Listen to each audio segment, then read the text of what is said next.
24 घंटे में चांद से आई क्या क्या जानकारी। अगर चांद पर आई बसने की नौबत तो कहां से आएगी बिजली, सुनिए जवाब। क्या पृथ्वी की तरह वहां पर कर सकेंगी खेती? क्या वहां भी आता है भूकंप? असल में कैसे दिखता है चांद? आए 3 नई तस्वीर। जिन्होंने खरीदी है चांद पर जमीन, क्या उनके लिए इसरो बनवाएगा मकान? आर्टिफिशियल इंटेलिजेंस से सुनिए पूरा जवाब।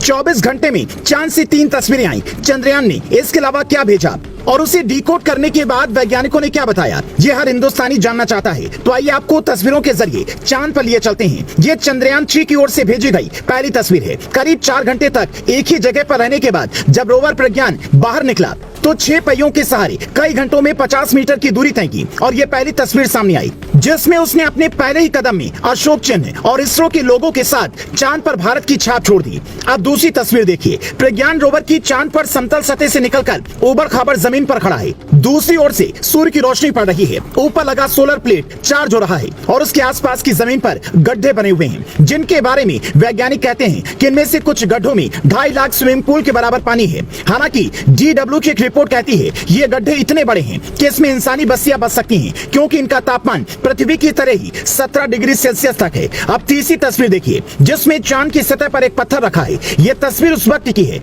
जब चांद पर लैंड करने के करीब 4 घंटे बाद लैंडर विक्रम से रोवर अलग हुआ, जिन्हें देखने के बाद 2 चीजें साफ हो जाती हैं कि चांद पर पानी और पत्थर पहले से मौजूद है। तो सवाल है क्या वहां पर जिंदगी संभव है? तो इसका जवाब आर्टिफिशियल इंटेलिजेंस के सहारे आप समझ सकते हैं। यहाँ कुछ सवालों और जवाब की लिस्ट है जिसके जरिए हम आपको चांद पर जिंदगी के बारे में बताते हैं। सवाल नंबर 1, चांद पर जाएंगे कैसे? वहां पर ऑक्सीजन और खाने पीने का इंतजाम कैसे होगा? जवाब, वैज्ञानिक रॉबर्ट हू का दावा है कि साल 2030 तक चांद पर बसने की शुरुआत हो जाएगी। वहां पहले वैज्ञानिकों की टीम जाकर रिसर्च सेंटर बनाएगी, फिर धीरे धीरे लोगों को भी भेजा जाएगा। सवाल नंबर 2, चांद की जमीन समतल नहीं है, फिर वहां कैसे सड़क बनेगी और गाड़ियां कैसे चलेंगी? जवाब, जैसे अभी रोवर प्रज्ञान गया है जिसमें 6 पहिए लगे हैं, ठीक वैसे ही गाड़ी इंसानों के पास होगी जिसकी स्पीड कम होगी। सवाल नंबर 3, क्या वहां पर मकान बन सकता है? खाने पीने की सुविधा कैसे होगी? जवाब, चांद पर भारी संख्या में पत्थर हैं, पर वहां पर बस्ती बसाने के लिए इंफ्रास्ट्रक्चर डेवलप करना मुश्किल होगा।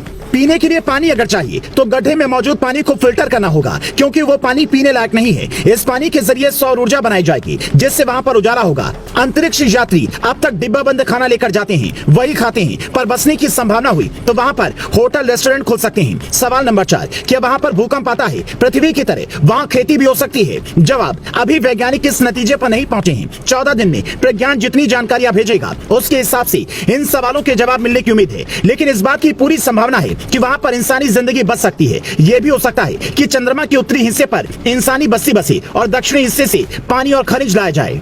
पर सबसे बड़ा सवाल है कि बसने जाएगा कौन? तो इसमें सबसे बड़ा नाम है शाहरुख खान, सुशांत सिंह राजपूत का परिवार, हैदराबाद के राजीव बांगड़ी, बेंगलोर के ललित मेहता और देश के बड़े बिजनेसमैन का होगा क्योंकि जिनके पास पैसा होगा वही यह शौक पूरा कर पाएंगे, वरना गरीब इंसान तो आज भी पृथ्वी के कोने में पड़ा है, कल भी पड़ा रहेगा। आप ये जानकर हैरान हो जाएंगे जो लोग चांद पर अभी जमीन खरीद रहे हैं वो एक घोटाले में फंस रहे हैं क्योंकि चांद किसी के बाप का तो है नहीं जो वहां की जमीन की प्लॉटिंग करेगा। साल 1967 में ही भारत ने दुनिया के 110 देशों के साथ मिलकर आउटर स्पेस ट्रीटी की थी जिसके मुताबिक किसी ग्रह का कोई निजी इस्तेमाल नहीं कर सकता, पर बावजूद इसके लूनर रजिस्ट्री.com 3112 रुपए एकड़ के दर से जमीन बेच रही है और लोग महज कागज का टुकड़ा हासिल करने के लिए उसे खरीद रहे हैं। इसलिए कोई गरीब हो या अमीर उससे ज्यादा सोचने की जरूरत नहीं है क्योंकि आर्टिफिशियल इंटेलिजेंस ने अभी ही कह दिया है कि पृथ्वी पर मानव सभ्यता पर खतरा मंडरा रहा है, जिसका मतलब है हमें दूसरा ग्रह बसने के लिए ढूंढना होगा और इसरो बिल्कुल उस लक्ष्य के नजदीक है। इसलिए उम्मीद कीजिए कि हमारा मून मिशन इतना सफल हो जैसे साउथ पोल के साथ हमने सबसे पहले लैंडिंग की,